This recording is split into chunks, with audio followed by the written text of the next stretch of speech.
Hi everyone, this is Melissa, your plantita from the Philippines. Today, we're going to talk about propagating your Monstera deliciosa. Deliciosa. I feel like Hermione saying Leviosa. So Monstera deliciosa, regardless of what you know it as, Swiss cheese plant, Monstera deliciosa, alto variegata, aurea variegata, borsigiana, small form, long form, all the same. They're all Monstera deliciosa, and that's the only accepted name so far because there's no accepted cultivars under Monstera deliciosa just yet.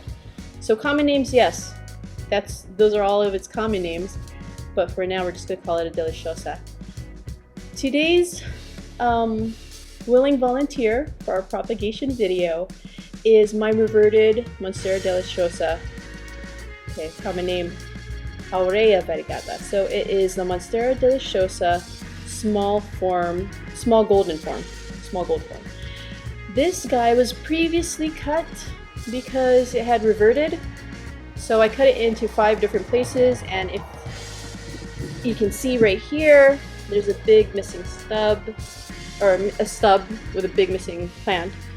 I cut to where the variegation was last seen, and that's generally a good idea as far as variegated plants are concerned. And reversion, you always go back to where the variegation was last seen and where it was seen strongly. Anyhow, I cut this plant into 5 different nodes, and out of the 5 nodes, I have 3 that actually show variegation again. Yay! This guy and another plant don't show variegation, so I'm hoping that maybe down the line, if I cut again, maybe it'll sprout something. But I'm looking at the stem of the plant and I don't see any variegation, so I think that might be it. Doesn't make it any less pretty to begin with. It's an eye-catching plant. I'm sure you've seen this plant everywhere. Instagram, movies. We were watching our son play Star Wars Fallen Jedi, and I had him stop every so often on this one planet because I was like, let me see that plant! What plant is that? Is that a aroid? Oh no, it's a fern. So, life of the plantita and plantita, right? Life of the plant parent is we see these plants everywhere. So, because of that, I figured a propagation video would be good, because aside from getting to know how to care for your Monstera deliciosa, one of the things that gives us great joy is propagating. There's no better feeling than seeing, your propagation grow roots and grow and flourish into this beautiful plant of its own. So today we're going to do that, and we're going to do it well, hopefully. So the materials you're going to need for today's activity are gardening shears or scissors. You're going to need some liquid fertilizer or hydroponic solution, nutrient solution for the water. This is the water, right? This is the glass jar with a wide mouth for our lecca. I usually put an inch and a half of lecca on the bottom, and we've got some more lecca right here.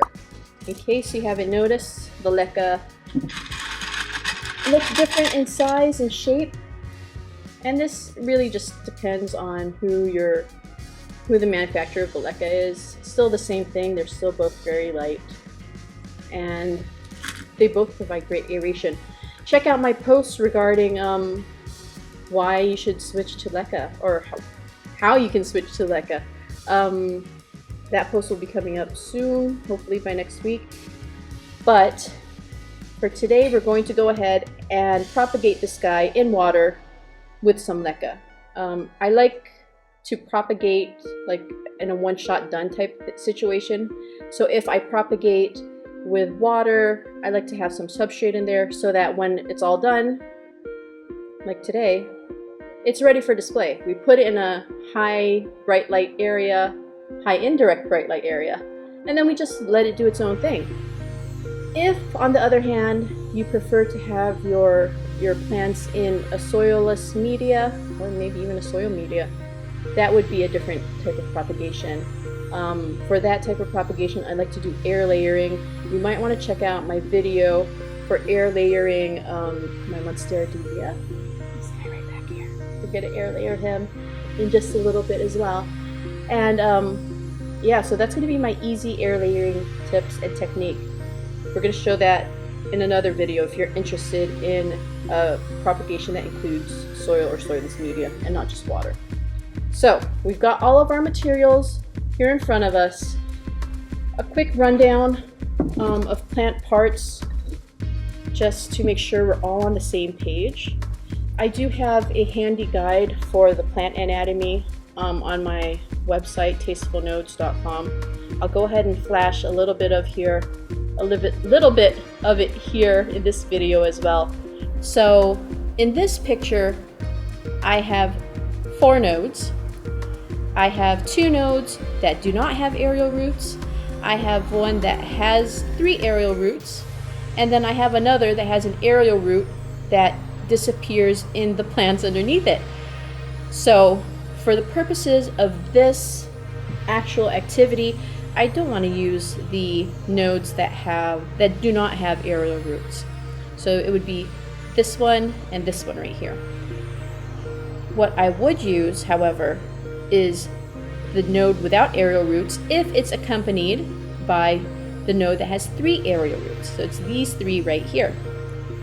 And finally, I do see that long aerial root right there at the end.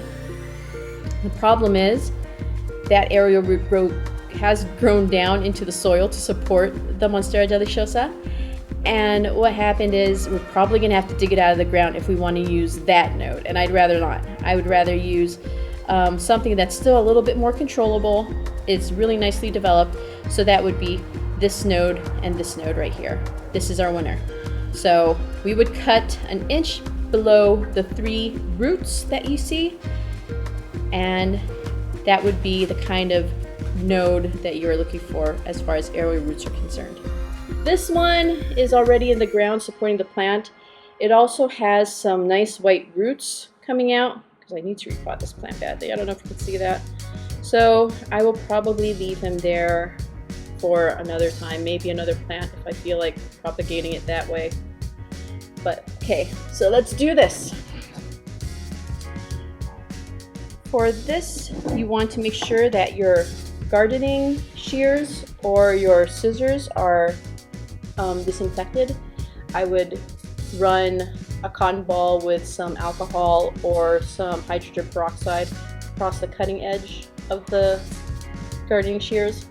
And for this, you would also want to make sure that you have your LECA clean. If you're going to do your LECA cleaning and your propagation at the same time, it'll just be a mess. To clean your LECA, I have a guide for that. You're going to want to check it out. But essentially, it's a lot of rinsing until the water is clear. And then after that, I like to disinfect. I know that LECA is supposed to be kiln fired and it's supposed to be sterile, but you know, by the time it gets to me, sometimes the packages have little slits in them, have holes in them, and I'd rather not take the chance of my substrate not being clean. So I also pour boiling water on it. I let the boiling water cool on its own, and then when it's cooled, after a couple of hours, errands, lunch, whatever, it's already soaked up water as well. At that point, it's ready to go if it's cool. So that's the preparation you want to do before you start propagating.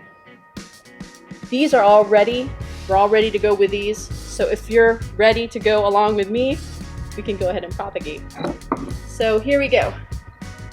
Like I said earlier, we're going to want to take a node that has an aerial root. We've got a nice little aerial root right here. There's no debris on it. There's no soil on it. It is ready to go. I'll go ahead and cut about 1 inch under the node. And voila, here you go. With this, you want to go ahead and let it, just for safety precaution, you'll want to let this callus for maybe an hour. Maybe an hour would be good. You just want to make sure that it's dried up, that it's not going to rot away. I mean, I've done many times where I was in a time crunch and I just put it in, but I'd rather not take the chance, like I said earlier. I'd rather not take a chance of losing a pretty specimen. Gosh, this is really nice. So I would go ahead and let this callus. Of course, like I said, when you've done your cut, everything needs to be ready. So in this case, we're going to go ahead and let it callus. We'll come back to this and we'll go continue from there. Nice. Okay, we're back. We're calloused and ready to go. It's ground out. I want to bring up a really quick point that might seem common sense, but it might not also be something that people think about. But when you are propagating any plant for that matter, and you're just propagating it straight from the root rather than air layering it with a whole bunch of roots, the thing is, your roots need to develop in order for your plant to put out a new spike. It won't develop any more leaves until these roots are well developed and it is capable of supporting the plant. So if you want to have a plant that takes off immediately, or not immediately, but faster, I would suggest maybe a 1-node plant rather than a 2-node plant, which we have here, 1, 2. Of course, with this, once it is established, it's already going to be fuller. It's going to be nice. So really, whatever floats your boat, that's what you would go with. My only word of caution is that keep your expectations in check. If you do propagate a 2-node plant, it's going to take a little bit longer for those roots to develop to a point where it can actually support 2 leaves. So with that being said, as mentioned in my preparation guide, you want to have a wide mouth jar. Wide mouth is important because when you pull this, if you need to pull it out, I'm not planning on doing it, but if you need to pull it out, you might actually harm the roots if the jar's mouth is not wide enough. So you want a wide mouth jar. I put 1 inch to 1.5 inches of LECA at the bottom. Here's our little aerial root. We put our aerial root at the bottom, and then we put our LECA at the bottom as well. So this is prepared LECA, like I mentioned earlier. Gotta have it ready ahead of time because this thing is a pain. Talk about dust galore.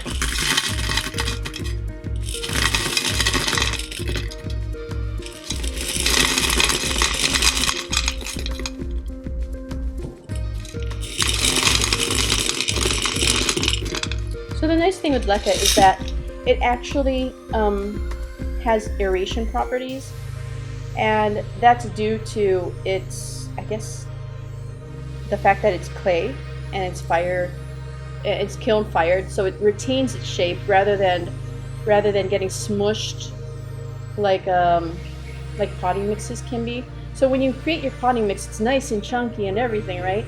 And then over time, over waterings, the potting mixture will actually compress, and that removes aeration properties.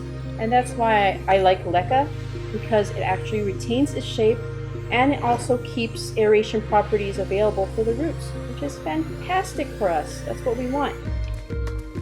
So a little bit more for me.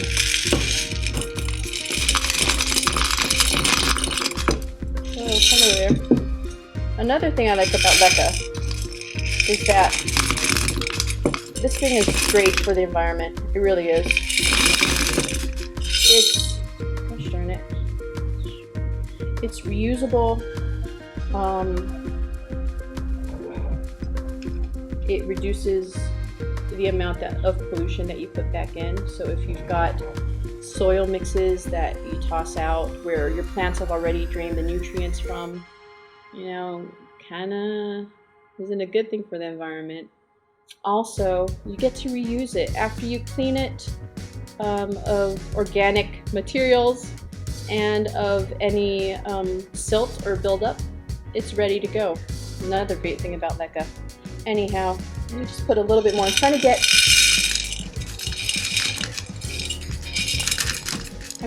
enough underneath that node to make sure it doesn't touch the bottom of the water. And there we go.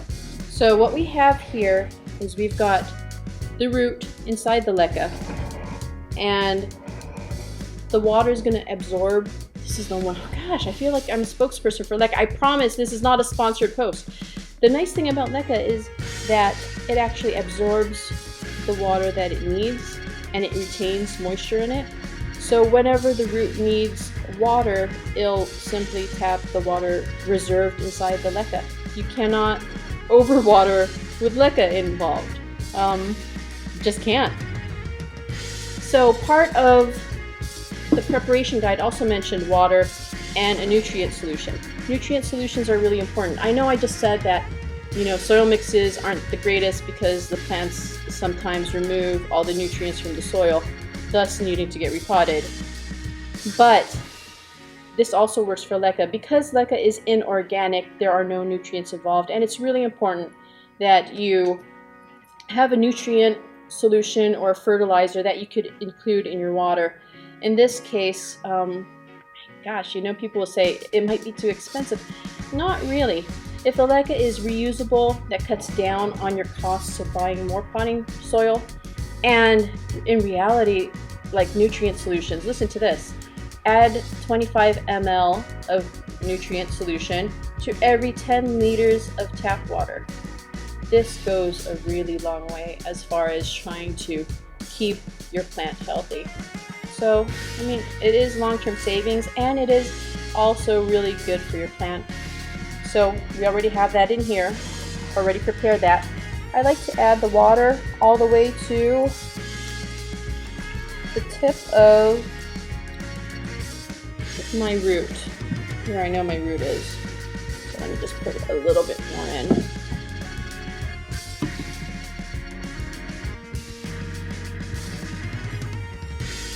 You know, and LECA and this stuff is just so in vogue right now. I may have put a little bit, half an inch more than I needed to, but whatevs, we're gonna work with it.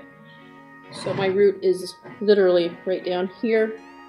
I should have probably kept it up to here, kept it away from the stem itself, but hey, I could live with this. Like I was saying, so LECA is actually not a bad idea as far as, it's not just a Marie Kondo and IKEA minimalist thing. It's great to look at, it's decorative, but there really is a great benefit to having your plants in it, aside from the obvious not overwatering anything. It also removes the likelihood of pests like gnats, the little fly things that come around, aphids. So anything that likes organic soil material, moist soil material, especially with Philippine weather, it's so moist. Tag-ulan, I mean, we only have 2 seasons, right? Rainy and dry. So we're kind of predisposed to these pests. Kind of predisposed to these pests, and by using LECA, we remove the habitats that they prefer, which is moist organic materials. If you're keeping your LECA outside, I would suggest putting a layer of moss on top of it to prevent mosquitoes from getting in, because that's a big problem here in the tropics are the mosquitoes. So I would put a layer of moss on top. That way the mosquitoes can't get in and they can't lay eggs, and you won't see little wormies floating around. However, if your plant, your Monstera, I'm so excited, it's so pretty. If your Monstera is going to be indoors, all you need to do is find a place with bright and direct sunlight and enjoy the decorative appearance of Monstera in LECA. So that's it. If you like this video, give me a like, hit subscribe, share this video. Check out my other stuff. I have some more videos on YouTube under this account, Tasteful Nodes. I'm also on Instagram if you want to just scroll mindlessly through photos. I got you. And I also have other plant tips in my website, www.tastefulnodes.com. Okay, until next time, hopefully I'll see you for my air layering propagation with this guy. Bye, until next time.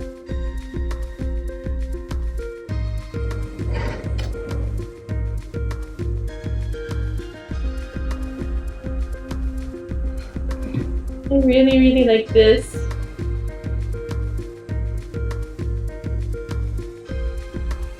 I have to do an update video for this eventually.